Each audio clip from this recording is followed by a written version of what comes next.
Bonjour Morgane Vernou et bienvenue à Bonjour. Hilary et surtout dans le podcast de l'incubateur, association étudiante au but du coup, d'inviter des individus pour parler de thèmes différents. On vous a invité parce que vous êtes spécialiste de la région Afrique, alors on va vous demander de vous présenter juste après. On a trouvé ça passionnant, l'équipe et nous, l'équipe en général, on a trouvé ça intéressant que vous soyez un individu qui connaissait parfaitement cette région, pas forcément à travers, Parfaitement, ça je sais pas. mais en tout cas vous la connaissez très bien. Et on trouvait ça très intéressant. Vous l'avez connu à travers l'expérience du terrain. Et Mhm. nous, on veut essayer de donner une chance à de la crédibilité en fait à l'expérience plutôt qu'à donc à un individu qui va passer son temps dans une bibliothèque. À Hilary, on n'aime pas les idées toutes faites. On aime débattre. On adore ça. C'est pour ça qu'on vous a invité. On va voir qu'on va parler de sujets divers. Ça va être de la géopolitique, politique, même socio-social, civilisationnel. Enfin, on va un peu toucher à tous les sujets. Ça va être très intéressant. La première question que j'aimerais vous poser, c'est de vous présenter donc nos auditeurs et à l'équipe. Eh bien, du coup, je m'appelle Morgan. Mon surnom sur un peu tous les réseaux, c'est Capitaine Morgan, parce qu'avant, je travaillais sur des bateaux. Et voilà, et je voyage à moto. Pourquoi à moto? Parce qu'en fait, je trouve que c'est le mode de transport qui permet de rencontrer le plus de gens. Parce que quand on est en voiture, finalement, eh ben, on enchaîne les kilomètres, alors qu'à moto, on est beaucoup plus vulnérable. Donc du coup, eh ben, on prend le temps de s'arrêter. Et donc ce que je fais, c'est que je voyage à travers le monde sur ma petite moto. Je suis déjà allé dans 140 pays sur Terre. Et sur le continent africain, en tout, moi je suis franco-marocain, donc j'ai grandi au Maroc. Et sinon, j'ai passé 8 ans en Afrique noire. Donc j'ai vu 50 des 54 pays africains. 54, 55, je ne sais plus combien ils en sont. Et pourquoi le choix de l'Afrique? C'est parce que vous avez des origines là-bas ou c'est par pure passion? C'est plutôt par pur hasard. C'est-à-dire que la première fois, j'étais parti du Maroc, je devais partir 2 semaines dans le Sahara marocain. Et ces 2 semaines ont duré 2 ans où j'ai traversé à peu près toute la bande Sahel, tout le Sahara. Et voilà, et après, bah, une fois que je l'avais fait, j'avais trouvé du travail là-bas, donc j'y suis retourné. Et puis, c'est vraiment les choses de la vie.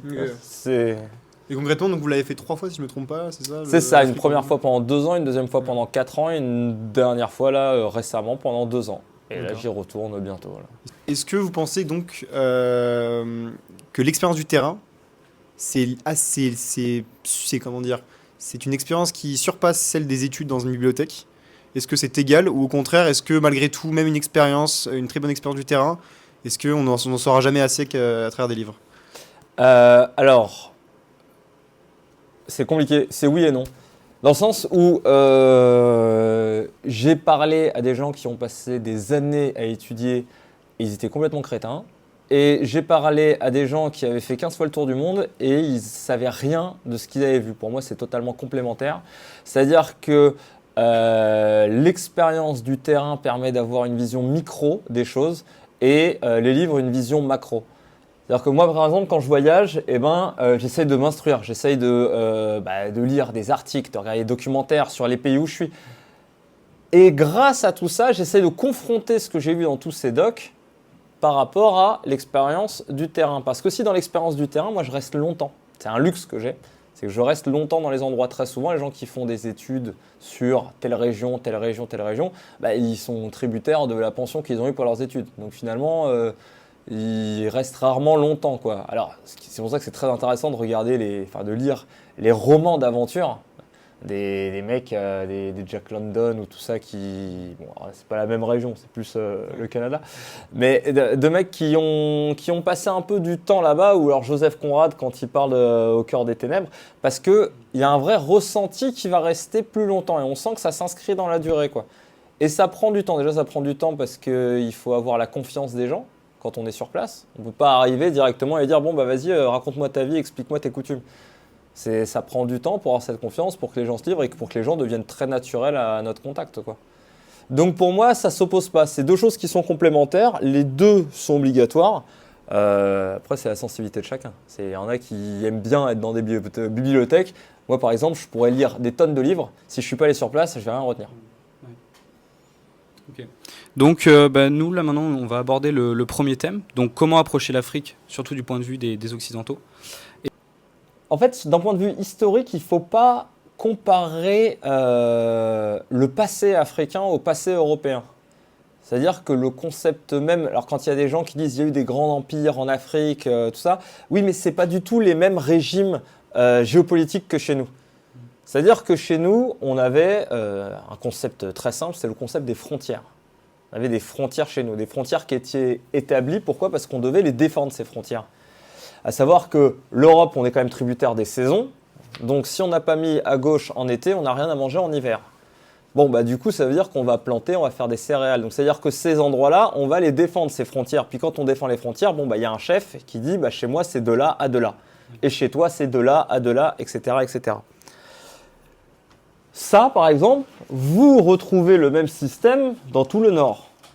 Voilà, les Égyptiens, ils avaient ça parce qu'ils se servaient des crues du Nil pour avoir leur agriculture. Le Maroc a fait la même chose. L'Algérie, eux, bon, c'était plus basé sur les bateaux et le commerce du bateau et la traite. Mais on garde la même chose. Par contre, tout ce qui est en dessous du Sahara, il n'y a plus cette notion de saisonnalité. C'est-à-dire que, bah voilà, y a la saison des pluies où il y a à manger et il y a la saison sèche où il y a à manger. C'est juste qu'il y a à manger des choses différentes. Mais il y a toujours quelque chose à manger. Le continent africain, qui est déjà beaucoup plus gigantesque en vrai que ce qu'on voit sur cette carte. Hein. C'est de Somalie jusqu'au Sénégal, ça fait la même taille que la Russie normalement. Donc c'est titanesque. Il était vide ce continent. Donc alors que nous en Europe, on est plein à craquer. Quand on survole l'Europe, on voit, c'est plein à craquer. L'Afrique, c'était vide. Donc, ils n'ont pas suivi un schéma comme le nôtre où le but, c'était d'avoir des frontières, d'avoir un pays et surtout d'être plus fort que le pays d'à côté. Là, le pays d'à côté, il vit sa vie, enfin la peuplade, la tribu, voilà, ils font leur truc. Nous, on fait notre truc, on vit en parallèle. Et en fait, la frontière entre deux pays africains, enfin, entre deux zones africaines, c'est une zone d'échange. C'est pas une zone de conflit. Ouais. Donc par exemple, on va être Wolof, voilà, ici.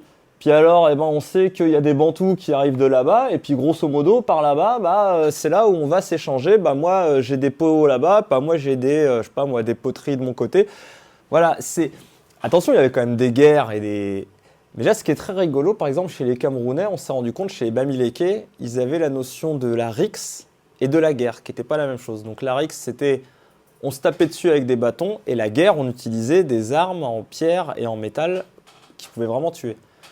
Donc déjà, à partir du moment où on n'a pas ce système comme il y a en Europe d'avoir des frontières, des pays très établis, du coup, il n'y a pas la même histoire que chez nous. Parce que dans le sens, on s'en fiche d'avoir un système démocratique. En plus, il y a eu des tribus qui avaient une espèce de système démocratique. Mais en fait, c'est que on s'en fiche d'avoir une course à l'innovation.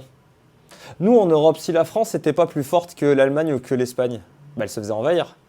Donc du coup, dès qu'un mec a créé une invention, a créé la machine à vapeur, il y avait intérêt à ce que tous les voisins ils en aient aussi. Puis quand il y en a un qui a la poudre, il faut que tous les voisins l'aient aussi. Et pourquoi ? Parce qu'on a la peur du manque, en fait, en Europe.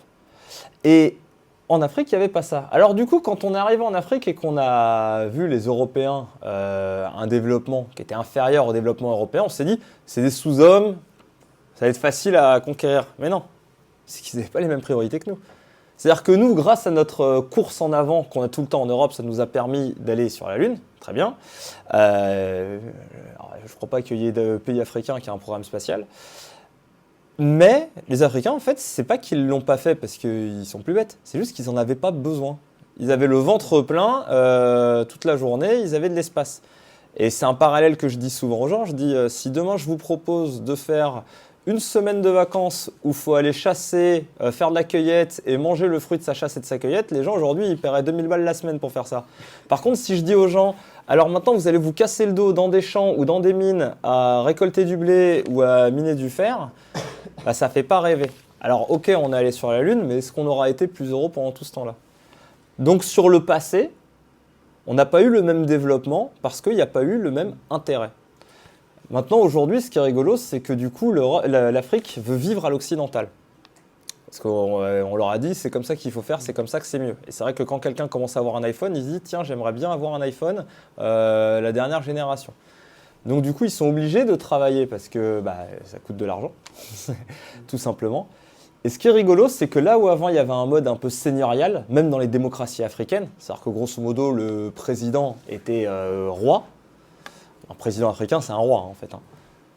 Eh ben, on commence à avoir une révolution qui s'opère aujourd'hui comme à l'équivalent du XVIIIe siècle, XVIIe siècle, XIXe siècle dans les démocraties européennes, où petit à petit on commence à avoir des vraies démocraties qui s'installent en Afrique de l'Ouest, en Afrique de l'Est aussi. Donc ça suit un cours, c'est une avancée. Le continent est moins pauvre, il n'y a quasiment plus la famine. On a compris que donc, l'Europe et l'Afrique, c'était deux dynamiques très différentes. Mais en revanche, on voit quelque chose, lorsqu'on étudie l'Europe, l'histoire de l'Europe, on voit qu'il y a eu des dynamismes qui se sont suivis au sein des pays européens. L'industrialisation, vous avez parlé de la construction des châteaux, on a même eu de la démocratisation qui sont arrivées au fur et à mesure. Est-ce qu'en Afrique, on a connu des mêmes dynamiques ? Est-ce qu'il y a une invention qui a été faite dans un endroit X endroit et que ça s'est répercuté sur les frontières, ou pas du tout les frontières, mais sur les royaumes, sur les peuples aux alentours. Est-ce qu'il y a eu cette dynamique qui se suivait, donc invention, mais même réflexion, religion ou autre?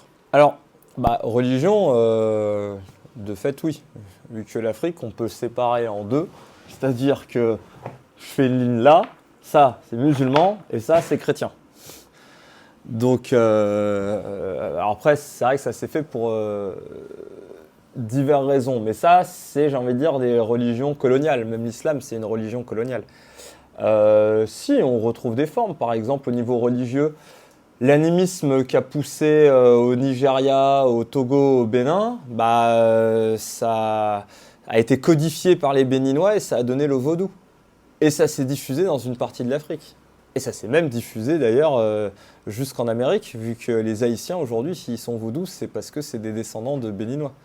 Pareil pour d'autres régions qui maintenant existent même à Cuba.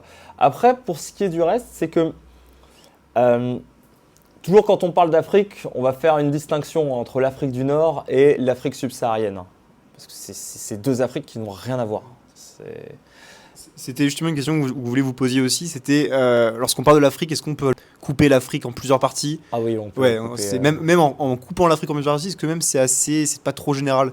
Est-ce qu'il faut même aller au cœur de chaque tribu, ou chaque peuple? Parce que sinon, si on fait ça pour la France, par exemple, je vais dire, alors bon, c'est quoi la France? Puis après, c'est Paris. Puis après, Paris, je vais le diviser en arrondissements. Puis à la fin, en rue. Puis à la fin, je vais parler de mon appartement et pas d'appartement du tout. C'est donc... à un moment, on peut parler en grand groupe, mais si je divisais en grand groupe, et puis alors là, bon, chacun aura son interprétation là-dessus, hein, parce que chacun va être différent. Pour moi, on va avoir vraiment une Afrique du Nord, nord du Sahara. On va avoir une Afrique nord de la zone équatoriale, donc toute la partie sahélienne. D'ailleurs, ils se sont rejoints, eux, hein, ils ont créé l'AES. Et après, sur cette partie-là, on a le Congo, qui est un peu une division gigantesque. Parce que donc ça, c'est le poumon de l'Afrique. C'est que du vert, c'est infranchissable. Et surtout, c'est que ça bloque les échanges entre l'Est et l'Ouest, le Congo. Donc du coup, ça fait que vous avez ces gens-là qui parlent entre eux, et qui parlent surtout avec nous. Vous avez ces gens-là qui parlent entre eux. Vous avez ces gens-là qui parlent entre eux. Et vous avez ces gens-là qui parlent entre eux. Ça fait un peu comme un T. Vous voyez ? Ouais. Et puis bon, vous avez eux au milieu qui parlent à ceux qui veulent bien encore leur parler. Mais voilà, genre le Congo fait par exemple une vraie délimitation entre l'Est et l'Ouest. Une délimitation gigantesque. Et le Sahara, pareil, a fait une vraie délimitation. Et il faut savoir que, par exemple, les Sénégalais n'étaient jamais en contact avec les Somaliens, par exemple. En fait, ce qui se passait, c'est que les Sénégalais, il y avait des mines d'or au Mali, au Sénégal, donc en gros, l'or partait vers les tribus arabes, et puis après, les tribus arabes, et qui à la fin achetaient des choses aux Somaliens ou aux Tanzaniens. Mais ça passait par un référentiel, c'était pas en direct. On est vraiment, et d'ailleurs, ce qui est drôle, c'est qu'on l'est toujours aujourd'hui, dans une économie locale. Très souvent, on va dans les villages en Afrique, et finalement, quand on mange, c'est bio. Hein. C'est-à-dire que le poulet qu'on mange, 9 fois sur 10, on l'a vu galoper à côté de nous, quoi. Et on est vraiment très dans quelque chose de local.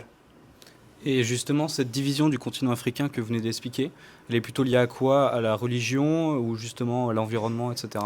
Pour moi, c'est vraiment l'environnement. C'est-à-dire que si je me mets à Tanger, je plisse les yeux, je peux voir l'Europe. Par contre, si je me mets à Ouarzazate, je plisse les yeux face au Sahara, je verrai que du sable. Je verrai pas Tombouctou. Le Sahara, il y a plein de gens qui disent oui, mais il y avait des caravanes. Non, mais les caravaniers, c'est quelques mecs sur des dromadaires. C'est incomparable par rapport aux bateaux qui traversaient la Méditerranée en permanence. Il y avait plus d'échanges entre le Maghreb et l'Europe qu'entre le Maghreb et l'Afrique noire. De l'Afrique noire, ils ramenaient quoi? Ils ramenaient de l'or, parce qu'il y avait les mines d'or du Mali qui étaient titanesques, qui ont arrosé toute l'Europe. La plupart de l'or qu'il y avait en Europe venait du Mali, hein, parce qu'il était facilement exploitable cet or. Mais le Sahara faisait une frontière qui faisait que le citoyen lambda ne pouvait pas passer. Et pour le Congo, c'est pareil, c'est la jungle. Traverser une jungle, c'est un enfer. Ça ne se traverse pas, une jungle. C'est pour ça que même, d'ailleurs, quand les Européens sont arrivés, ils se servaient du fleuve Congo pour essayer de remonter au plus profond. Parce que construire une route, c'était impossible. Encore aujourd'hui, pour aller de Kinshasa à Lubumbashi, donc ils l'ont même pas mis sur la carte. Donc bref, la ville là jusqu'en Zambie, c'est-à-dire qu'ici, on ne peut pas le faire par la route. Il y a une route qui existe, elle n'a jamais été finie. J'ai essayé de la faire, cette route, à moto, c'est impossible. Et de toute façon, c'est tellement impossible qu'il n'y a même plus de station. Au bout d'un moment, le gars il me disait, mais tu vas faire comment pour prendre de l'essence? Il n'y a pas de station. Donc les éléments naturels, on n'est pas tous égaux face aux éléments naturels. Hein. Nous, l'Europe, on est quand même dans une zone tempérée où tout pousse très bien. Il ne fait jamais très froid en hiver, il ne fait jamais très chaud en été. Donc ça a aussi beaucoup aidé au développement et aux échanges. Beaucoup de gens parlent de l'identité africaine. Il y a cette sorte d'union qui s'est créée. Peut-être que c'est très récent, j'en sais rien. Mais on entend beaucoup parler au sein de l'école. Il y a beaucoup d'identité africaine. On est africain. On entend souvent le mot frère. On est ensemble. Est-ce qu'il y a une vraie identité africaine? C'est-à-dire, on parle d'identité européenne. Ça, c'est même en débat. On aurait tendance à dire que le socle civilisationnel de l'Europe, c'est la chrétienté. Est-ce qu'il y aurait un socle civilisationnel africain? Est-ce qu'il y aurait une identité commune? Ou est-ce que c'est vraiment juste du fantasme et une création récente? Non, il n'y a pas d'identité africaine. Voilà. Je le dis, il n'y en a pas. Je pense que ceux qui sont en France et qui disent qu'il y a une identité africaine, déjà, c'est que des Ouest-Africains. Donc oui, il y a peut-être une identité ouest-africaine. Genre, je pense que dans votre école, il y a sûrement y avoir beaucoup de Sénégalais, d'Ivoiriens, de Maliens. Je pense qu'il n'y a pas beaucoup de Kenyans, de Tanzaniens ou de Zimbabwéens. Donc voilà. Et à vérifier, ça ne m'étonnerait pas que géographiquement, en termes de kilomètres, on soit plus proche de la Mauritanie que la Mauritanie ne l'est du Zimbabwe. Enfin, c'est grand, l'Afrique. C'est grand. Et c'est pas les mêmes gens. Donc, qu'il y ait une identité ouest-africaine, ça, complètement. Ça, franchement, oui, je suis d'accord. Et même si elle est récente, c'est des gens qui sont en contact les uns avec les autres tout le temps. Les nouvelles technologies, elles cartonnent en Afrique. Alors là-dessus, je trouve que même le réseau téléphonique et le réseau Internet est meilleur en Afrique qu'en Europe à plein d'endroits. Ils utilisent des microtransactions tout le temps. Ils ont un système pour pouvoir s'envoyer de l'argent à travers les différents pays africains. Donc, ils sont très reliés. Mais il n'y a pas une identité africaine sur tout le continent africain. Absolument pas. Déjà, de toute façon, à partir du moment qu'on se dit tout le temps on est ensemble, c'est qu'on essaye de s'auto-convaincre. Hein. Parce que la France, il a fallu la Troisième République et le bannissement de toutes les langues régionales pour construire la France. L'Afrique, au sein d'un même pays, d'une tribu à l'autre, ils se foutent encore sur la gueule. Donc imaginez qu'il y a 5000 tribus en Afrique, imaginez que tous les pays forment une belle identité. Mais alors, identité, non. Alors, on parlait donc de l'identité sociale, c'est civilisationnelle, mais maintenant peut-être une identité plus axée politique, économique. L'identité européenne, elle est claire sur ça, sur une identité européenne, sur une manière d'être, de penser. On parle même d'identité asiatique, de l'Est asiatique, qui serait séparée avec l'Inde, par exemple. Maintenant, est-ce qu'il y aurait des dynamiques similaires en Afrique? Une manière d'être, est-ce qu'il y aurait un... Alors, en fait, je pense qu'il y a une espèce de fantasme qui est projeté. Et il ne faut pas tomber dans ce sophisme limite. En gros, c'est que au niveau du décorum, que je sois en Sierra Leone ou alors que je sois au fin fond du Kenya, c'est vrai que si je suis à la campagne, je vais voir quoi? Je vais voir un endroit où il fait chaud, où les gens ils sont noirs, où ils sont pauvres et où ils habitent dans des bidonvilles. Mais c'est pas pour autant que c'est les mêmes personnes et qui pensent de la même façon et qu'ils ont la même façon d'opérer, etc. Ce qui est vrai, c'est qu'il n'y a pas la présence du temps long. Ce que je disais plus tôt, le fait que comme il n'y a pas de saisonnalité, on ne réfléchit pas forcément 4 coups à l'avance. Et donc ça, c'est vrai, c'est quelque chose qu'on peut retrouver dans la plupart des pays d'Afrique subsaharienne, c'est qu'il n'y a pas cette notion du temps long et que du coup, quand on fait quelque chose, faut que ça marche, faut que ça aille très vite, faut que ça marche maintenant. Et la phrase qu'on a tout le temps, c'est le 1 tiers vaut mieux que 2 tu l'auras. Donc ça, c'est vrai. Effectivement, quand on prend l'Asie du Sud-Est, ils ont un berceau commun. En fait, la Chine déjà avait envahi les 3 quarts des pays d'Asie du Sud-Est, donc ils ont laissé leur reliquat, on va dire. L'Europe, oui, effectivement, c'est une zone chrétienne qui a eu un Moyen-Âge à peu près similaire partout. Mais l'Afrique n'a pas eu la même histoire partout. Quant au Zimbabwe, il y avait l'empire du grand Zimbabwe, les mecs faisaient des citadelles en pierre. Là où, à peu près en même temps, en Tanzanie, ils étaient totalement sous influence arabe et puis ils étaient en train de fabriquer des mosquées, quoi.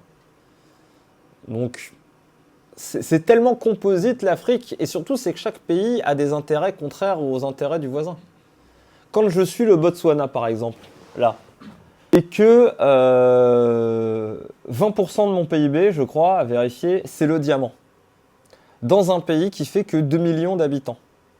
Ça fait que 2 millions d'habitants, le Botswana. Donc et ça fait quasiment la taille de la France. Il n'y a pas grand monde au Botswana. Bon, déjà, je suis dans une politique d'une croissance économique, je suis une démocratie, enfin voilà, il se passe plein de choses. J'ai absolument pas les mêmes intérêts qu'un pays qui va être comme, et où je suis en paix. Je vais absolument pas avoir les mêmes intérêts qu'un pays comme le Sénégal, où finalement, dans le sous-sol sénégalais, il n'y a pas énormément de choses, et où mon pays, il va surtout exister grâce au commerce. Et où je suis 100% axé sur la mer, et comme je suis à la pointe de l'Afrique, je suis un passage obligé pour avoir accès à tout. En Botswana, ils n'ont même pas d'eau. Donc chaque pays a des dynamiques différentes, des dynamiques économiques. Le voisin du Botswana, c'est le Zimbabwe, qui a une instabilité politique gigantissime, qui a une inflation, à un moment, ils étaient à 100 000 millions de pourcents d'inflation. C'est-à-dire qu'en fait, leur monnaie était divisée par 2 toutes les minutes, pendant 1 an. Et le Botswana n'a jamais connu une seule crise économique. Ils n'ont jamais connu l'inflation, ils n'ont jamais connu de crise politique. Et leur voisin, c'est le Zimbabwe. Donc, en fait, c'est pas que c'est différent, c'est que le grand écart d'un pays à l'autre est titanesque. Je vais vous donner un exemple très simple. Là, nous avons du coup le Rwanda, qui est tristement célèbre pour son génocide. Bon, c'est, je pense, le pays le plus fonctionnel de l'Afrique noire. C'est-à-dire que Paul Kagame, qui a beau être un taré sanguinaire, je ne peux pas le supporter, qui en ce moment est en train de génocider toute une population au Congo, il a quand même fabriqué un pays fonctionnel. C'est-à-dire que quand on va au Rwanda, les routes, elles sont meilleures qu'en France. On peut monter une entreprise en 20 minutes sur Internet. Tout est parfait. Il y a de la lumière, même dans les bidonvilles, il a mis la lumière. Et il n'y a quasiment plus de bidonvilles dans le pays. Le pays marche top niveau. Et j'ai jamais vu un seul Rwandais dire qu'il voulait changer de président. C'est-à-dire que les Rwandais disent « Ouais, le gars, il est là depuis toujours. Je veux qu'il reste là. » Alors là, si on fait une statistique, à voir, mais moi, j'ai parlé à beaucoup de Rwandais. Je n'ai jamais rencontré un Rwandais, un riche, un pauvre. Ils aiment Paul Kagame. On traverse la frontière, et juste en dessous, il y a quoi ? Il y a le Burundi. Le pays le plus pauvre au monde. Voilà. Et alors, quand on traverse la frontière, la différence, elle est flagrante. C'est-à-dire que je suis au Rwanda, la route s'arrête, et là, j'ai un chemin de terre, et c'est la suite. Donc, c'est sûr que le Rwanda n'a pas les mêmes problèmes et la même dynamique que l'Ouganda au-dessus, où ils ne parlent même pas la même langue, vu qu'ils parlent anglais, et que c'était une ancienne colonie anglaise, que le Congo, qui est un pays gigantissime, qui est blindé de ressources, et qui est en guerre civile depuis toujours, le Rwanda, ils n'ont pas de ressources, ou que le Burundi, qui est un pays, pareil, qui a une grosse instabilité politique et qui est pauvre. Nous, nos voisins, ils ont les mêmes problèmes que nous, en Europe. Les Italiens, les Espagnols, les Belges, on est comparables, on a une économie comparable, on a un mode social comparable, on a à peu près pareil. Les Africains, d'un pays à l'autre, ça n'a plus rien à voir. Juste par curiosité, justement, qu'est-ce qui fait le pays, le Rwanda et le Burundi, pour qu'il y ait un si grand Le leadership. leadership? Okay. C'est en fait l'Afrique, c'est horrible à dire, mais ça pourrait être le plus grand paradis sur terre. Il faut juste avoir des chefs d'État dignes de ce nom, qui en ont quelque chose à faire de leur peuple. Paul Kagame, avec tous les défauts qu'il a, et ils sont nombreux, il a une vision pour son pays. Et il veut que son pays soit un des plus grands pays d'Afrique. Alors du coup, là, ils sont en train de fabriquer des motos, par exemple. C'est le premier pays d'Afrique à avoir sa propre marque de véhicule. Sa Majesté Mohamed VI au Maroc, pareil, avec tous les défauts qu'il a, il avait une vraie vision pour le Maroc. Depuis qu'il est roi, le Maroc a explosé. Aujourd'hui, quand on se balade au Maroc, dans les grandes villes marocaines, on ne voit pas de différence vraiment avec une ville française. Enfin, moi, personnellement, après, je n'ai pas forcément les mêmes critères. Alors que c'est sûr que quand on voit les anciens présidents qui ont été placés par les Français, donc tous les présidents, que ce soit la famille Bongo, qui est restée quand même pendant 3 générations, on se balade au Gabon, il n'y a rien pour les Gabonais. Paul Biya au Cameroun, il a quel âge 94 ans, 95 ans, je crois qu'il vient de se représenter aux élections d'ailleurs. Il n'y a rien au Cameroun. Et au Congo, Sassou Nguesso, pareil, il n'a rien laissé aux Congolais. Au Congo, on va aux stations-service, il n'y a pas d'essence. C'est un pays producteur de pétrole. Donc voilà, c'est tout. C'est juste que l'Afrique du Sud, c'est bien quand c'était notre ami Mandela qui était au pouvoir, tout se passait bien, il avait une vision pour son pays, c'était un leadership. Maintenant, c'est plus lui, c'est l'ANC qui est au pouvoir. Et l'ANC, c'est quoi? C'est tous des pourris, sans scrupules, qui ponctionnent le pays. Et c'est un des pays les plus corrompus au monde. L'Afrique du Sud, les routes, c'est un enfer. C'est un enfer. C'est-à-dire que c'est des trous partout, et le pays est en train de plonger. Okay. Donc, vous avez dit dans l'introduction que vous avez visité 140 pays au total. Justement, on va revenir un petit peu au thème sur l'identité africaine et on voulait savoir, selon tout ce que vous avez vu, quel continent ou région du monde représente le plus de similitudes avec le continent africain? Oula. Pas facile, comme question, ça. En fait, ce qui est très drôle, c'est que tous les continents sont peut-être l'Inde, d'une certaine façon. C'est pas un continent, mais... En fait, c'est qu'aujourd'hui, c'est vrai que comme le monde entier est interconnecté, et c'est vrai que l'Afrique, c'est assez rigolo de voir comment l'Afrique est restée dans son coin, pendant longtemps. Pas forcément de son fait, c'est les autres qui l'ont un peu mis au banc de... J'arriverai pas à faire cette analogie, non. Il y a, depuis quelques années, il y a une chose qu'on retrouve au Maroc, qui est assez marrant, parce qu'on s'est fait des échos à ce qui se passe, des choses qu'on entend en Europe. On entend la théorie du grand remplacement au Maroc. Les Marocains, je ne sais pas si ils ont peur d'être remplacés par les immigrations d'Afrique noire. Ouais, les Sénégalais. Donc, pour en parler, mais il y a une autre question qui m'intéresse ici, c'est est-ce que l'Afrique a déjà connu des grands remplacements de civilisation? Est-ce que, par exemple, les Égyptiens de l'Antiquité sont les ancêtres des Égyptiens d'aujourd'hui? Est-ce que Carthage, que reste-t-il de la civilisation de Carthage? Carthage, c'est les Tunisiens d'aujourd'hui, quoi. Voilà, c'est ça. Est-ce qu'avec les conquêtes arabo-musulmanes du 9e siècle, il n'y a pas eu un vrai basculement de civilisation et où toutes ces civilisations qu'on aurait connues en Antiquité n'auraient pas disparu? Alors, il faut se poser la question, là, on est à la limite de la philosophie, c'est qu'est-ce qu'une civilisation? C'est-à-dire, on parle de quoi? Du sang? Est-ce que un Tunisien d'aujourd'hui a le même sang qu'un Carthaginois? Ou est-ce qu'on parle d'un mode de vie? Parce que je vais donner un exemple très simple.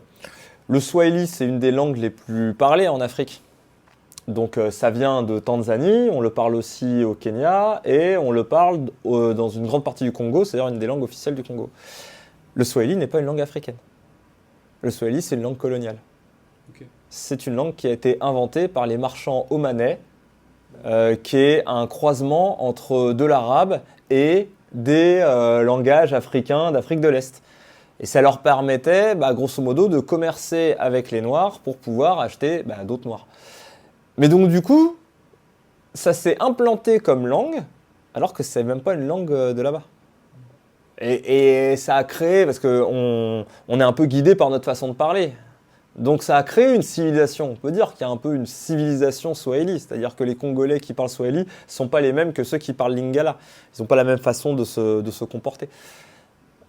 Donc oui, il y a eu des bouleversements, il y a eu des échanges. On peut même parler aujourd'hui, alors là pareil, c'est mon avis personnel, moi j'ai remarqué qu'il y avait une très nette différence entre la civilisation africaine francophone et anglophone. Alors, les vestiges de la colonisation ont créé deux façons même de se comporter au sein des populations locales. C'est-à-dire que quand on va en Afrique anglophone, je trouve que les gens ils ont une espèce de pudeur qui est beaucoup plus prégnante. Et c'est même très difficile pour un blanc d'être en contact avec un noir en Afrique anglophone. Là où en Afrique francophone, les gens ils ont un détachement plus latin, ils sont vraiment des barres de noirs. Il y a même des quartiers de blancs et des quartiers de noirs. Donc rien que ça, déjà, c'est un peu... et on sent que c'est la colonisation qui a créé deux types de relations, deux types de civilisations, je ne sais pas si on peut appeler ça comme ça. Ça explique un peu ce qui s'était passé justement en Rhodésie, du coup, notamment au niveau des Blancs, etc., qui avaient fait sécession. Non, c'est pas que les Blancs ont fait sécession en Rhodésie, c'est qu'il y avait l'apartheid en Rhodésie, Oui. voilà, comme il y avait l'apartheid partout. Et c'est que les Blancs d'Afrique du Sud, ils ont été sauvés par Nelson Mandela. Parce que j'ai dit, Nelson Mandela, il n'a pas sauvé les Noirs, il a sauvé les Blancs. Parce que dans un pays où il y a 90% de Noirs qui vivent sous la domination des Blancs, il y a un moment, ça va commencer à les énerver. Hein.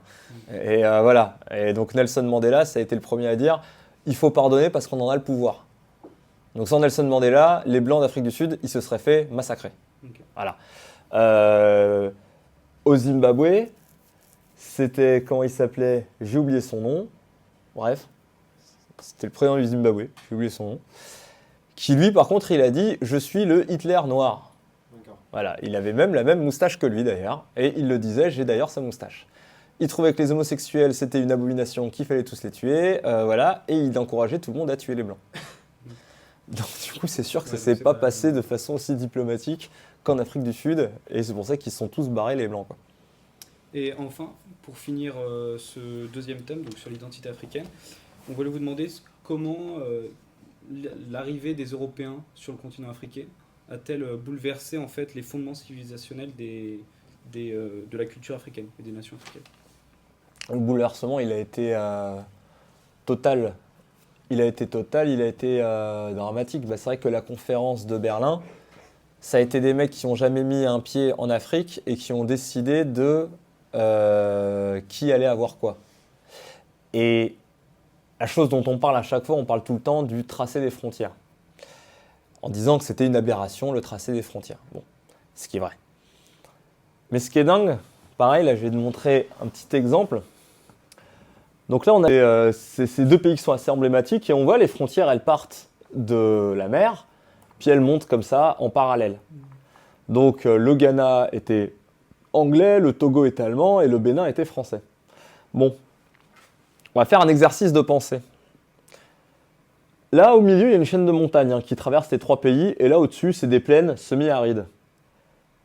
Vous pensez quoi? Qu'il y a une civilisation qui vit entre de la mer, de la montagne et une plaine semi-aride x3, ou alors qu'il y a une civilisation de pêcheurs qui longe la mer, une civilisation de montagnards qui vit dans les montagnes, et une autre civilisation qui vit dans des plaines semi-arides? Ah voilà. Sauf que nous, en fait, on s'en fout parce qu'on arrive par bateau, les Européens. Donc comme on est arrivé par bateau, les frontières, on les a tracées depuis la mer. Et on a coupé en trois, et trucs comme ça. Du coup, les Peuls qui vivaient là-haut, là, dans le... ils se retrouvaient à avoir des frontières. Alors bon, les frontières en Afrique, c'est pour eux, hein, bien sûr. Les mecs qui vivaient dans les montagnes, ils se retrouvaient à être coupés, à leur dire non, on peut pas aller là. Puis alors qu'en plus, au milieu de ça, il y a la Première Guerre mondiale, et où chacun de ces pays qui ont des pieds-à-terre en Afrique sont en guerre entre eux en Europe, ça commence à foutre le bordel. Il y a autre chose, et alors ça plaît pas à tout le monde, imposer la démocratie. Démocratie, ça ne s'impose pas. Démocratie, il faut que ce soit une demande locale. Je ne vais pas dire ça se mérite, parce que c'est un mode politique, voilà, certains sont pour, certains sont contre. Mais il faut déjà un développement pour la démocratie. On ne peut pas demander à plein de gens qui ne savent pas lire de voter. Donc le fait d'imposer la démocratie en Afrique, pour moi, a foutu le bordel en Afrique. C'est-à-dire que le droit coutumier avait toujours existé, donc ce qu'on appelle les chefferies par exemple dans certains pays. Au Maroc, c'est les caïdas, les douars, voilà. Donc en gros, on avait ce droit coutumier, donc il y a le chef, alors parfois c'est de père en fils, très souvent c'est de père en oncle d'ailleurs que ça se transmet. Et ça, c'est un truc, c'est une pattern qu'on retrouve dans beaucoup de pays africains. Ça se transmet de père en oncle. Et de père en oncle par la sœur du chef. Parce que, comme ça, le frère et la sœur, on est sûr qu'ils ont le même sang. Et la mère et le fils, on est sûr qu'ils ont le même sang aussi. Alors que par contre, si je fais un enfant avec ma femme, mais je ne suis pas sûr que je suis le père de l'enfant. Donc en fait, on n'est jamais sûr que mon fils est mon fils. Par contre, mon neveu du côté de ma sœur, lui, on est sûr à 100% que c'est mon neveu. Ah oui, c'est...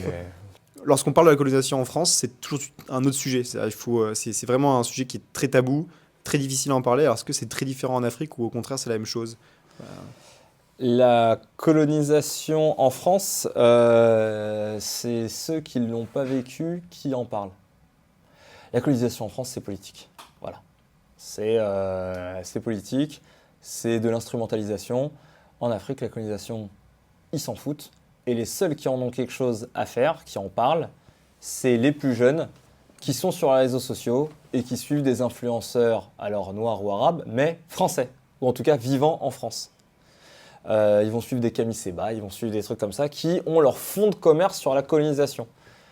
Et que si demain on explique, si demain on arrête de parler de la colonisation, il y a plein de gens, soit plus personne va voter pour eux, soit plus personne va les écouter, voilà. Et ceux qui, bizarrement, s'en fichent le plus de la colonisation, c'est ceux qui ont très bien réussi. Ils disent, oui, tu vois, il y a eu la colonisation dans le pays, pourtant ça va bien. C'est-à-dire qu'en fait, en Afrique, je me souviens encore de toutes les fois où on m'a parlé de la colonisation. C'est facile de m'en souvenir parce que ça m'est arrivé que 5 fois dans ma vie. Donc 5 fois en cumulé 22 ans. 6 fois du coup aujourd'hui. 6 fois, oui, là on n'est pas en Afrique. Non, je parle d'un Africain. En Africain, on va parler. Non, en France, on m'en parle 10 fois par jour. C'est-à-dire qu'en fait, c'est des gens qui aujourd'hui, c'est même pas qu'ils n'ont pas connu la colonisation, c'est qu'on en est arrivé au niveau où c'est des gens où même leurs grands-parents parfois n'ont pas connu la colonisation. Il suffit que le grand-père soit né en 65 et puis celui de 18 ans aujourd'hui, il connaît personne qui aura connu la colonisation. Moi, ma mère, elle est née en colonie marocaine, un protectorat marocain. Donc non, ils s'en fichent les Africains. Eux, ce qu'ils veulent, c'est passer à autre chose. Là où par contre il y a une injustice sur la colonisation qui plombe l'Afrique, c'est la dette coloniale. Je ne sais pas au niveau des pays asiatiques si on a opéré ça, je ne connais pas l'histoire assez, mais c'est qu'en Afrique, c'est pas la colonisation c'est fini, puis on a dit merci les mecs, pslam arroya, et puis on rentre chez nous. C'est qu'à la fin, on a laissé la facture aux pays africains de tout ce qu'on avait fabriqué chez eux. En Europe. Et que comme ils vivent en Europe, du coup, ils vont être exposés à, alors que ce soit des partis politiques, des milieux associatifs, qui vont leur expliquer, écoute, tout le mal qui t'arrive, toutes les horreurs qui t'arrivent dans la vie, ta pauvreté, tout ça, c'est la colonisation. Voilà, comme ça, on va faire un truc simple, pas besoin de réfléchir trop, tous les problèmes, c'est la colonisation, et puis voilà. Bon. Ces jeunes, ils sont sur TikTok, ils sont sur... et puis du coup, il y a d'autres jeunes qui vont être à Cotonou, à Lomé ou je sais pas où, qui vont regarder ça et qui vont dire « Ah, en fait, c'est ça les problèmes, c'est la colonisation. Là où, par exemple, on va en Afrique de l'Est, là où la colonisation a été quand même bien salée aussi, quoi. Alors eux, ils en parlent même pas.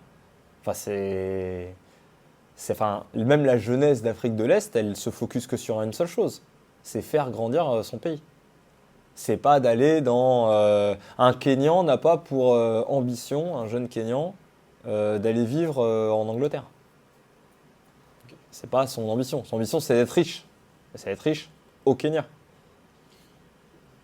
Et vous, dans un scénario où vous êtes professeur d'histoire dans un collège ou un primaire ou même un lycée, comment vous expliqueriez la colonisation ? Quelle serait votre approche ? D'ailleurs, est-ce que vous critiquez la manière dont les Français, en France, notre système éducatif, on étudie la colonisation ? Alors, je peux pas le critiquer parce que je sais pas comment on l'apprend aux enfants. Oui, C'est voilà. Un jeune Allemand, c'est quoi ? On dit, alors on est arrivé jusqu'en 1930, ellipse, 1950 ?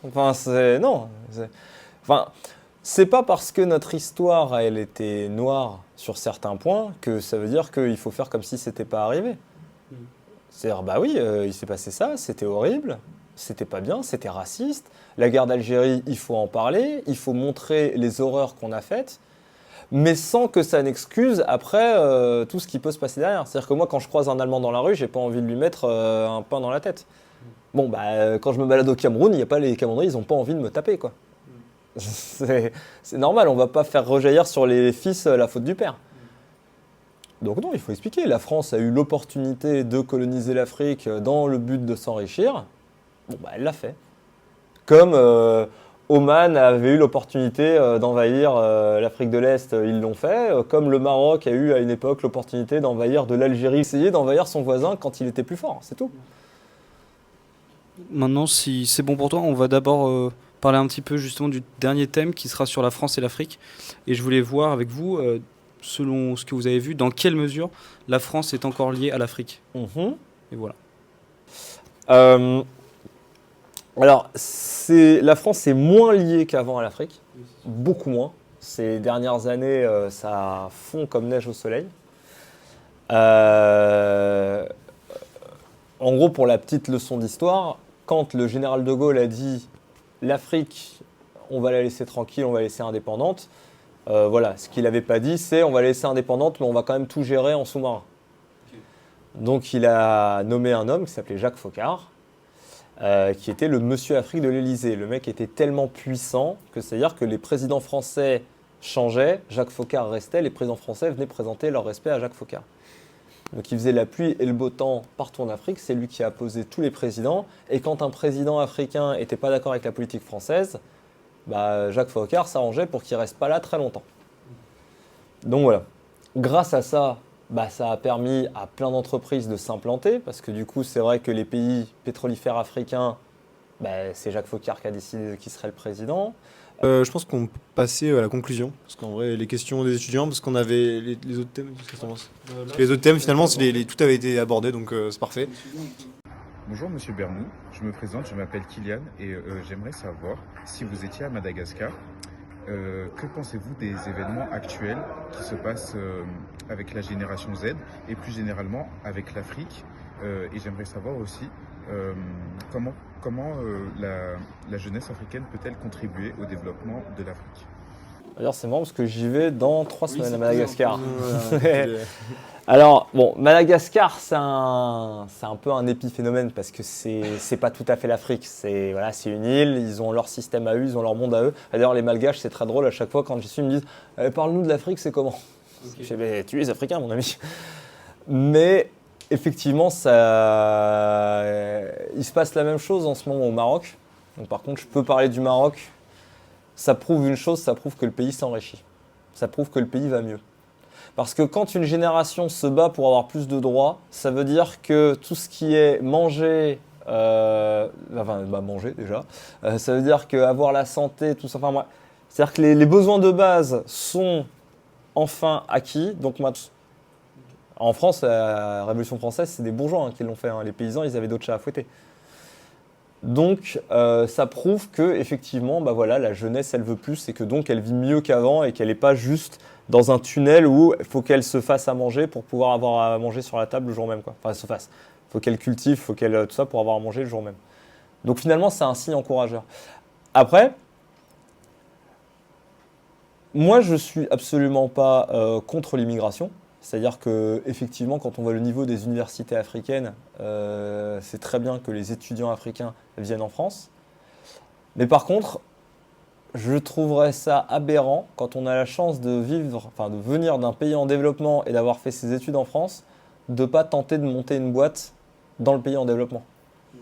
C'est-à-dire que quand on est dans un pays qui est déjà développé, il reste quoi à monter ? Par contre, quand on est dans un pays qui vit avec 5% de croissance ou 6% de croissance, qui est un pays pauvre, c'est dans les pays pauvres où il y a de l'argent à se faire en fait. Donc l'intérêt, c'est de venir en France, faire ses études en France, gagner un bagage économique, tout ça en France, pour après utiliser cette force pour pouvoir développer son pays d'origine.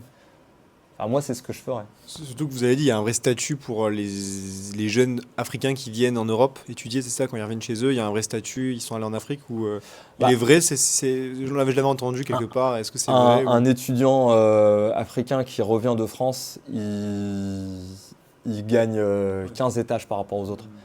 Nous, on va au Maroc, par exemple, Casablanca, c'est une grande place de la finance. C'est que des Marocains qui ont fait ESCP, les SEC, HEC, toutes les grosses écoles de commerce. Et ils le disent eux-mêmes, ils disent que je gagne beaucoup moins au Maroc que si j'étais resté en France ou si j'étais allé à Dubaï ou si j'étais en Angleterre. Mais ils disent, mais par contre, je suis au Maroc. Ça leur fait plaisir, quoi. Ils disent, je suis au Maroc, j'ai un confort de vie qui est gigantesque. Parce que même en gagnant 2 fois moins, je vis 2 fois mieux. Bonjour monsieur, alors ma question c'est est-ce que selon vous la France peut-elle réellement se retirer du franc CFA sans risquer un effondrement économique régional et donc par conséquent risquer une déstabilisation migratoire vers l'Europe? Régional, ils parlent de la région, de leur région, pas de nos régions du temps. Mais la France n'est pas dans le franc CFA. Il faut arrêter ce fantasme. La France imprime le franc CFA, d'accord? On imprime aussi la monnaie du Pérou. Hein, voilà. Et on imprime la monnaie de plein de pays. C'est-à-dire qu'il n'y a que 11 imprimeries de monnaie sur Terre. Il n'y a que 11 pays qui impriment de la monnaie. Imprimer de la monnaie, ça ne veut pas dire l'ingérence du pays. C'est un savoir-faire imprimer une monnaie. Donc on imprime des monnaies. On imprime des monnaies d'Amérique du Sud. On imprime plein. Je crois que le Venezuela aussi, c'est nous. Donc on imprime le franc CFA. Effectivement, il y a des dépôts, il y a une caisse de dépôt en France, mais ça n'a rien à voir avec le franc CFA. C'est-à-dire que s'ils avaient une monnaie à eux, la France aurait très certainement aussi un moyen utiliserait un moyen de pression pour avoir une caisse de dépôt. Mais en plus, une caisse de dépôt, c'est une caisse de dépôt. C'est-à-dire que c'est pas comme s'ils étaient privés de cet argent. Si les pays... Après, le franc CFA, maintenant, c'est un autre souci. C'est que le franc CFA, il a plein de choses pas bien. Savoir que comme il est indexé sur l'euro, il est excessivement cher pour les pays locaux, qui sont des pays qui ont besoin d'avoir une monnaie qui peuvent la dévaluer, voilà, donc ça, ils sont pas libres de ça. Ça pose effectivement beaucoup de problèmes d'ingérence, parce que les taux d'intérêt sont gigantesques, parce qu'à chaque fois, ils doivent demander à la caisse française pour avoir un prêt, et les taux d'intérêt sont énormes. C'est-à-dire que justement, c'est une monnaie stable, parce qu'elle est indexée sur l'euro. Donc, là, leur monnaie, c'est n'importe quoi. Là, le Congo, le franc congolais, c'est n'importe quoi. Et puis, le Nigeria, moi j'y suis allé, c'est simple, c'est que la monnaie, elle avait perdu 20 ou 30% la veille avant que j'arrive. Alors moi, j'étais très content. Quand je suis arrivé, j'étais très riche au Nigeria. La Guinée-Conakry, ils ont le franc guinéen avec une liasse comme ça, on peut même pas s'acheter un quignon de pain, quoi. Alors que quand je vais à la banque dans les pays de la zone CFA, je mets ma carte et puis je peux sortir autant d'argent que je veux avec une monnaie qui est stable et qui vaut quelque chose. Et c'est d'ailleurs la raison pour laquelle le Mali, le Niger et le Burkina, ça fait des années qu'ils disent qu'ils vont sortir du franc CFA et qu'ils ne le font pas. C'est stable. C'est stable, à un moment c'est stable, ça leur permet d'avoir un poids à l'international. Donc oui, je pense, après je ne suis pas économiste, et les économistes, parce qu'au bout d'un moment ça devient limite... Ça devient même plus des maths, ça devient limite des convictions politiques. Et les économistes qui disent que l'Afrique deviendra très riche sans le franc CFA, et d'autres qui font des calculs qui disent que dans les jours qui vont suivre, ils prendront 20% d'inflation directe. Et pourquoi on dit que le franc CFA est une notion postcoloniale? Pourquoi on dit qu'on maîtrise l'Afrique avec le franc CFA si c'est juste une imprimerie? Fait par la colonie. En fait, limite, ce qu'il devrait faire, parce qu'un symbole, c'est fort, c'est important un symbole. Ça a quand même le même nom, déjà, ça s'appelle des francs. Parce que quand même, vous avez envie que notre monnaie s'appelle le Deutschmark? Bon, voilà. Non, mais c'est un symbole. Donc, limite, il devrait appeler ça, je sais pas moi, l'Africana. Et puis, ils gardent le même système où ils indexent ça à une monnaie. Et comme ça fait une monnaie qui est stable. Et il n'y a rien qui bouge. Et ils gardent le même truc. Mais c'est aussi autre chose, c'est que ça leur coûte de l'argent. On va pas se mentir, ça leur coûte une fortune d'être au franc CFA. Sauf que, comme je l'ai dit avant, le franc CFA est indexé à l'euro. Notre euro, pourquoi est-ce qu'il est stable? Parce que déjà, on est dans des démocraties stables. Ça nous coûte une fortune à la France, à l'Allemagne, d'être une démocratie stable. Ça nous coûte de l'argent en institutions, en sécurité, en police, en armée. Voilà, parce que c'est ça qui fait que la monnaie d'un pays est stable. C'est toutes ces choses-là. Eux, ils ont une monnaie stable sans avoir à payer pour tout ça. C'est-à-dire qu'eux, ils sont dans des pays... Là, on en est carrément au stade où, en Côte d'Ivoire, on se demande si Laurent Gbagbo va pas reprendre le pouvoir aux prochaines élections. Le mec, il était déjà aux élections il y a... moi, j'étais en 2011 en Côte d'Ivoire, c'était déjà Laurent Gbagbo. Donc là, il y a eu un nouveau président, puis on se dit qu'il va revenir. Donc c'est-à-dire qu'en fait, ils sont dans une instabilité politique complète. Au niveau des institutions, c'est une corruption gigantesque. Et ils profitent quand même des bienfaits d'une monnaie stable. Donc bien entendu, oui, ça leur coûte de l'argent. Alors je ne dis pas que le système est parfait, le système est pernicieux dans plein de cas, mais il faut arrêter de penser que c'est qu'une catastrophe horrible, le franc CFA. Le franc CFA, jusqu'à preuve du contraire, pour l'instant, les pays qui s'en sortent le mieux, ils sont sous le franc CFA, c'est le Sénégal, c'est la Côte d'Ivoire. Bonjour, alors ma question c'était, est-ce que vous pensez que les médias français donnent une image faussée de ce que les Africains, et plus précisément les populations subsahariennes, pensent des Français et de la France en général? On a déjà parlé de ça. On a déjà parlé, en fait surtout c'est que les médias ne donnent aucune image. Enfin, que je sache, vous voyez souvent l'Afrique à la télé, vous? Voilà. Alors, moi, je travaille pour M6 principalement. C'est là le principal diffuseur pour lequel je travaille. On ne fait jamais de reportage sur l'Afrique. On va faire des reportages sur l'immigration, mais du coup, c'est pas l'Afrique. Enfin, c'est des Africains, mais Africains en France, qui n'ont plus les mêmes problématiques qu'un Africain en Afrique.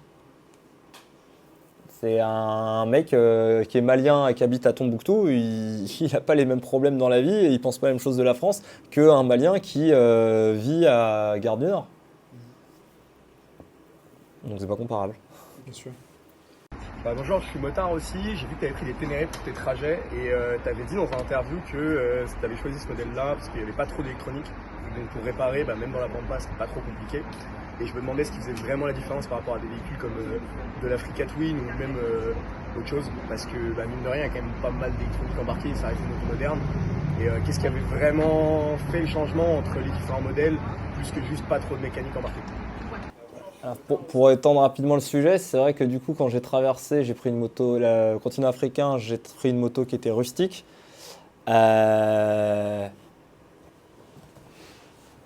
Voilà. Là, il y a des garages. Là, Namibie, il y a Windhoek. Alors pareil, Namibie, c'est plus grand que la France, c'est 2 millions d'habitants. Sachant que ces 2 millions, il y en a 1 million là dans la capitale Windhoek et il y en a environ 800 000 là à la frontière. Et tout le reste, là, il n'y a personne. Voilà. Et de l'Angola jusqu'à Abidjan, donc jusque là, voilà, tout ça là, on va rien trouver. Qui pourra permettre de réparer à Douala peut-être un petit peu, ou à Yaoundé. Et encore, il va falloir attendre les pièces pendant super longtemps. Donc, c'est pour ça que quand je voyage en Afrique, je ne prends pas d'électronique, je ne prends rien de compliqué. Après, une fois qu'on est là, ça y est, là, c'est l'Europe. Hein. Moi, dans ma tête, une fois que j'ai passé la Côte d'Ivoire, je suis en Europe. Pour moi, Dakar, c'est Paris, c'est pareil. Alors, c'est très drôle quand on croise des gars qui viennent dans l'autre sens. Eux, ils arrivent à Dakar. Eux, ils disent « Oh, ça y est, je suis en Afrique. » Nous, quand on vient dans l'autre sens, c'est « Non, mon grand, t'es pas encore près de ce qui t'attend, là. » Et après, là, tu vas être dans le dur, quoi. Mais oui, c'est un concept qui a... Et alors, on parlait du franc CFA. Il y a 2 francs CFA. Hein. Il y a le franc CFA d'Afrique de l'Ouest et le franc CFA d'Afrique centrale. Celui-là, on peut le convertir en euros. Celui-là, non. Alors que les deux ont la même monnaie. Et les deux, on ne peut pas les convertir entre eux. Donc du coup, là, pour se faire importer des pièces de quoi que ce soit, c'est mission impossible. Là où en Afrique de l'Ouest, c'est facile. En Afrique de l'Ouest, de toute façon, il y a toujours des mamas qui font des allers-retours avec des avions, avec des bus qui ramènent des choses. Il y a une dernière question, je la connais, ça va être, vous allez voir. Avant ça, moi j'ai envie de vous demander une question par rapport à la moto. Si jamais il y avait quelqu'un qui rêverait de faire ce que vous avez fait, quel trajet vous le conseillerez? Qu'est-ce que vous donneriez? Eh ben en vrai, je pense que mon trajet, le dernier là, c'était le meilleur. C'est-à-dire en gros, voilà, je vais un peu le romancer, mais on commence en Afrique du Sud. Déjà, on n'est pas trop loin de ses repères. L'Afrique du Sud, c'est l'extrême sud, surtout, ça c'est l'Europe. Hein. Il y a des vignobles. Après, on passe par la Namibie. La Namibie, c'est l'Afrique facile. Voilà, il y a quelques safaris, c'est joli, c'est simple. Botswana, pareil. Zambie, je suis tombé amoureux de ce pays. Je suis vraiment amoureux de la Zambie. Et alors, en fait, la Zambie, je plantais ma tente, je me réveillais le matin, j'avais 10 éléphants autour de ma tente. Je roulais à moto, il y avait des troupeaux de zèbres qui galopaient à côté de moi et des girafes et des autruches. Enfin, la Zambie, c'est le roi lion. La Zambie, en fait, on demande à un enfant de 5 ans, dessine-moi l'Afrique, il ne le sait pas, mais il dessine la Zambie. C'est les maisons en chaume, peintes, enfin, c'est sublime. Et après, la Tanzanie, c'est un pays que j'aime pas, mais après, on remonte gentiment vers, si on veut vraiment faire une belle boucle, vers le Kenya, c'est sympa, et après, redescendre et partir dans l'autre sens. Et alors pourquoi? Ou même limite, on peut s'arrêter en Zambie, parce que finalement, on verra pas grand-chose d'autre de mieux qu'en Zambie après, quoi. Et en fait, de la Zambie partir en Angola, là, c'est des paysages sublimes. Parce que contrairement à ce qu'on croit, l'Afrique, les paysages sont pas tant dingues que ça, quoi. C'est assez plat comme continent. L'Afrique du Sud, ça a des paysages magnifiques, là. Mais après, le reste, là, l'Angola, c'est des paysages sublimes. C'est-à-dire que le sud, c'est le désert du Namib, le milieu, c'est des montagnes, et après, c'est la jungle, quoi. Et ensuite, ce qui est trop bien, c'est qu'une fois qu'on aura fait ça, ça va commencer à être à chaque fois un nouveau voyage un peu plus simple. Déjà, on arrive dans la République du Congo, République populaire, on a l'impression d'être en France. Déjà, les douaniers à la frontière, ils ont des uniformes français. Ils ont les uniformes de la gendarmerie française. Et les mecs, ils ont un humour français. Ils ont le sarcasme français. On n'a pas autant de fou rire qu'au Congo. Ils sont géniaux, les Congolais. Et pareil au Cameroun, etc. Il y aura toujours la petite partie du Nigeria qui est un peu compliquée. Et une fois qu'on arrive au Bénin, en fait, c'est que progressivement, on va se rapprocher de la maison, on va avoir une excitation. Et enfin, moi, je me souviens que quand je suis arrivé en Mauritanie, du coup, avant d'arriver au Sahara marocain, là, donc il y a une espèce de no man's land. Et là, quand j'ai vu le drapeau marocain, moi qui ai grandi au Maroc, avec l'affiche de Sa Majesté Mohamed VI, bah, j'ai pleuré dans mon casque, parce que pour moi, c'est bon, le voyage, il était fini là. Et c'est ça qui a de sympa, c'est qu'il y a un peu une excitation tout du long, qui fait qu'à la fin, bah, je suis quand même arrivé à Paris à moto. Vous êtes revenu à Paris en moto, c'est ça? Ah oui, et pas tout seul. C'est énorme. J'avais posté sur Instagram, bon, bah, à 100 km de Paris, j'ai fait 100 000 km à moto. À 100 km de Paris, j'aimerais bien avoir, s'il y a des gens qui veulent m'accompagner pour les 100 km, j'ai 250 motos qui m'ont rejoint dans un petit village. Et on a débarqué avec 250 motos derrière moi sur l'autoroute 4 voies. Je voyais la Tour Eiffel au loin et puis j'avais mon armée de Roy Rim derrière moi, comme ça. J'étais genre, c'est bien. Et on s'est garé à plus de 100 motos devant un bar. Alors que c'est vrai que pour l'avoir fait, une fois j'avais fait Paris-Inde à moto. Une fois qu'on est à l'aéroport, on prend l'avion pour rentrer à la maison à la fin de cette aventure. Il y a une petite dépression, quoi. Et surtout, c'est qu'on se dit, putain, en 5 heures ou 6 heures, j'ai fait 6 mois de voyage à l'aller, je le fais en 6 heures au retour. Alors que là, le fait de commencer et de rentrer à la maison, on voit les choses changer. C'est génial. Bonjour monsieur, moi ma petite question en fait c'était de savoir quel était le pays qui vous avait le plus marqué. Voilà, merci beaucoup pour votre réponse et bonne continuation. En Afrique ou sur Terre? Peu importe du coup. Ouais. Sur Terre, je sais pas, je pense que l'Iran c'est un des pays qui m'a le plus marqué. L'Iran, ouais, je dirais que c'est l'Iran. Pour les gens, pour les Iraniens. En quelle année vous avez été? La première fois, c'était en 2007 ou 2008, un truc comme ça. Et sinon, c'était la dernière fois en 2018. Okay. Et la Chine aussi, ça m'avait bien marqué. Mais non, mais ce serait vraiment plus l'Iran parce que il y a plein de gens, ils vont en Iran et ils parlent des paysages iraniens. J'ai grandi au Maroc, donc voir du sable et des mosquées, c'est bon, je connais quoi. Mais en fait, c'est de voir un peuple brillant. Les Iraniens sont brillants. Et voilà, quand on parle avec un Iranien, on voit que ça percute, que ça va vite. Tous les pays, il y a des pays, on traverse un pays, on se dit tiens, il n'y a pas la lumière partout. Là, on a un truc, on se dit globalement, on est avec des gens malins.